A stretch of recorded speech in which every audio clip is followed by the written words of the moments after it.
kabalagers, sa ating mga paglalakbay dito sa bayan ng Bato ay narating na nga natin itong pinagmamalaki nilang Poseidon Beach Resort dito sa Barangay Bote, dito sa bayan ng Bato. Tingnan nyo naman kung gaano kasulit itong beach resort na to. Grabe, wow.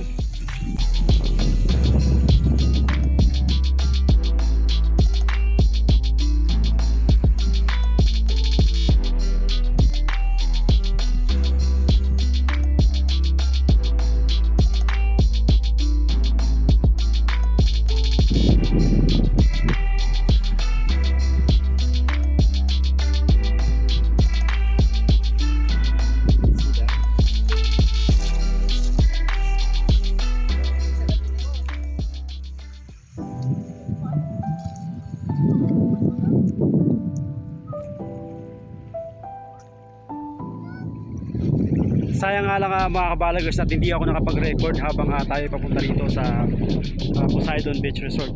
Pero sa susunod kong pagpunta rito ay magmo-motovlog tayo papunta rito. So ipapakita ko sa inyo yung mga daan kung gaano kalayo yung papunta rito mula sa bayan ng Bato. So malapit lang po siya sa bayan ng Bato. Siguro mga nasa 7 kilometers lang.